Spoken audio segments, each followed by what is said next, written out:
Осы үйдің тіршілігіне өмірі көңілі толмайтын бір адам бар. Ол мына шаңырақтың қазіргі иесі Тоқабай. 6 мүшелден аман өтіп, 7-ші мүшелге жетіп барады. Құжаттағы жасы 70-тің бесеуінде. Бұрын Дырдай ауданның кәсіподақ комитетінің төрағасы болған. Қазір зейнеткерлікте. 45 жыл отасқан әйелі Балшекей 3 жыл бұрын бір апта ауырды да қайтыс болды. Балшекейдің жылына жетер-жетпесте Тоқабай орталық базарда сауда саттығы жүріп тұрған бутигі бар, өзінен көп жас кіші әйелмен махаббаты керемет болып үйленемін деді. Жалғыз ұл мен келіні тіпті қарсы болған жоқ, үйленді.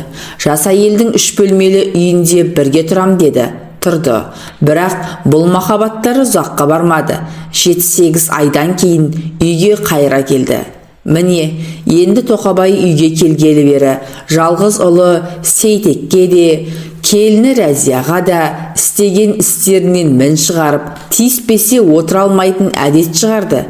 Тіпті мектептен келіп жатқан, мектепке кетіп бара жатқан 3-1 сынып оқитын немерелерін бауырына тартып, аталық мейірім көрсетудің орнына ойын балаларының жүріс-тұрысынан сөкеттік тауып, бастарын тарамыс саусағымен бір нұқып қалмаса көңілі тыншымайды. Әй, кәртөшке мұрын, бұл үлкен немересі Еламанға қойған аты, дейді айқайлап Еламанға. Мына сөмкені жыртқансың ба? Жылдың аяғына дейін жеткізбей далдалын шығаратын түрің бар ғой. Әкеңнің ақшасы көп пе алып беретін? Жоқ, шешеңнің ақшасы көп пе? Миллионердің баласы ма едіңдер, әй түге. Әй, қысық көз. Бұл немересі Жоламанға қойған аты. Бәтеңкеңнің бауы тағы үзілген бе? Неғып ана жіп салпақтап жүр? Екеуіңнен оңбаған бала шықса, көзім көрсін. Мына телевизор неғып істемей тұр? Қайсың бұздыңдар?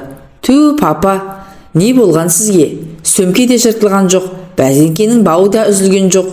Өзіңіз пультті жөндеп қоспағансыз, телевизорда істеп тұр. Осы сөйлемей, тиіспей, жай отыра алмайсыз ба?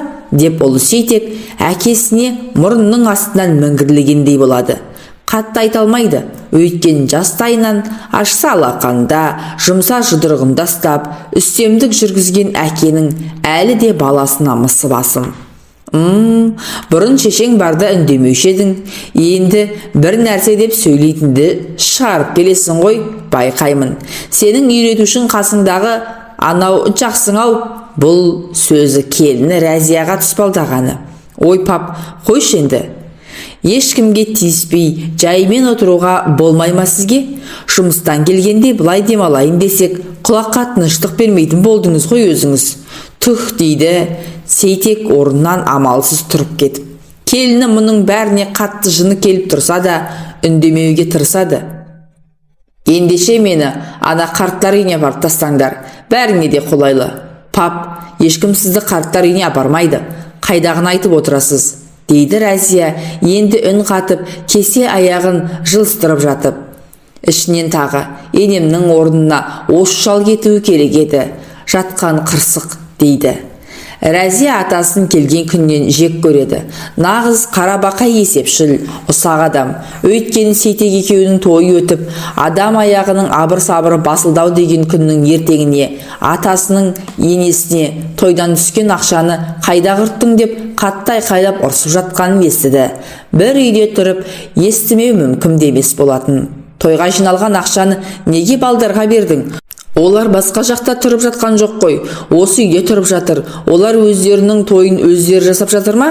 Оларға не керек ақша? Мен болсам осы той үшін қанша ақша шашқанымды білесің бе? Басыңда көк ми жоқ мақау қатынсың сен. Жай тыныш, жай. Жаңа түскен келін естісе, ят, енді байқап сөйлеуге тырыс. Үйде келін бар. Жаңа үй болып жатқан отбасылар қалаған нәрселерін алсында, өздері жаратсын, өздерінің тойларынан түскен қаражаттарын. Іштен шыққан балаға бір той жасап беру ата-ананың парызы емес пе? Оған неменеге есеп-қисап жасап жатырсың? Екеуі бақытты болсын десейші одан да. Артында келер түгі жоқ тас жетімге үйленді. Анадай Рабайдың қызын ал деп айтқанымда болды ма? Атаңа нәлет шірік. Сен даусыңды көтермей сөйлесейші. Енді келіннің көзінше балаға да, маған да бұрынғыдай айқайлап сөйлеуіңді қой, ұят болады. Сен мені тәрбиелейін деп отырсың ба сонда? Мен сенің тәрбиеңе жүрет деп ойлайсың ба? Үстел үстіндегі графинді ме, жоқ гүл салатын вазаны ма, бір нәрсені балшекейге лақтырған, ол қабырғаға соғылған. Салдыр-гүлдір шыққан дауысқа Рәзия бұдан әрі еріксіз араласып, және өзін тас жетім деп кемсіткеніне іштен булығып, «О, какой ужас!» деп жетіп барып, сынған нәрселердің бәрін жинап, енесін жұбатпаққа бөлмеге кірсе, енесі көз жасы көл көсір болып жылап отыр екен. Сонда да болса сыр алдырғысы келмей, «Кешір айналайын, кешір, бара бер, алаң болма, әр адам өзінің кім екенін өзі өстіп көрсетіп қалады, бара бер» деді. Міне, сол көріністен кейін атасына іші мүлде жібімейді. Сейтек те әкесіне ұқсап, осындай болса қайтемін деген басында ой жүрді. Содан кейін күн артынан күн өтті, жыл артынан жыл өтті. Бәрібір атасы Тоқабай сол өзінің өргөкірек өзімшіл мінезінде қалды. Талай рет енесін ренжітті. Екі баланың дырдай әкесі болдау деп ойламай, Сейтекке де дөрекі қалыппен жекіруді тоқтатқан жоқ. Рәзияның қуанатыны, күйеуінің мінезі әкесіне кереғар, ұқсамайды, анасы сияқты. Енесі Балшекей үйдің атмосферасын түзетіп отыратын термометр сынды мінезімен бәрінің де тігісін жаттықтырып, еш нәрсені сыртқа білдірмеді. Рәзияны да қызындай аялап, бәр тәрбиесін үйретті. Өлеріне азғын қалғанда келіні Рәзияға: «Айналайын Рәзия, алдыңда әлі талай күндер болар, бірақ мына атаңа болар ренжіп, Сейтек екеуің бөлініп кете қалмаңдар. Ортада алтындай ұлдарың бар. Мен ана жаққа кеткеннен кетіп қана қойсам, сендердің бастарың быт-шыт болмасын. Осы шаңырақты сақта қызым. Мен саған сенемін күнім. Сабырлы бол әр нәрсеге де. Анау-мынау сөзін құлаққа ілмеуге тырыс Тоқабайдың» дегенді. Рәзияға салса, атасымен бір шаңырақ астында бір күн түгілі бір сағатта тұрғыш жоқ. Күйеуі Сейтек әкесімен емен жарқын сөйлесіп, не бір нәрсені ақылдасып, шүйіркелесетін Рәзия осы үйге келгелі көрген емес. Атасы немерелері Еламан мен Жоламанды қасына алып, ол да сөйлеспейді. Тіпті жас балалардың осы үйде болғанын қаламайды, тыныштықпен өзі отырса болғаны. Рәзия бір шағын мекемеде кіші есепші қызметін атқаратын. Жылдың аяғы қорытындылайтын кез. Желтоқсан айында есепшілердің жұмысы қатты болып кетеді. Және осы желтоқсанда солтүстік облыстарда ауа райы бұзылып, температурасы күрт төмендеп, мектепте бастауыш сыныптардың сабақтары уақытша тоқтатылады. Екі ауысымда екі бөлік оқитын Сейтектің ұлдарының бір үйде бастары симай, бір-бірімен шуылдасып қалатыны бар. Мұндайда үйде әке-шешесі болса еш нәрсе емес, атасы болса немерелерін аямайды. Не айқайлап ұрсырады, не болмаса екі кішкентайдың бастарын бір-біріне соғады. Балаларды жазалау әдісі әртүрлі. Осындай желтоқсан айында Рәзияның жұмысы қат болып, балалар да ауа райының салдарынан мектепке бармайтын болды. Рәзия ұлдарын шақырып алып қатты тапсырды: «Екеуің бүгін тыныш жүріңдер, бір-біріңмен ұрысып керілдеспеңдер, шу шығармаңдар, аталарыңның мазасын алмаңдар.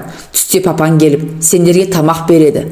Содан соң шуылдаспай, бір-біріңмен ерегеспей, сабақтарыңды қайталап тыныш отырыңдар» деп. «Я мама» деп ауа райының суықтығынан сабаққа бармағанына қуанған балалар уәделерін беріп үйде қалады.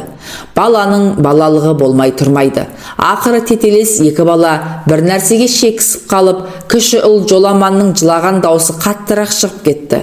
Бұл дауыс мына жақта газеттен көзін алмай отырған Тоқабайға жүйкесіне ине болып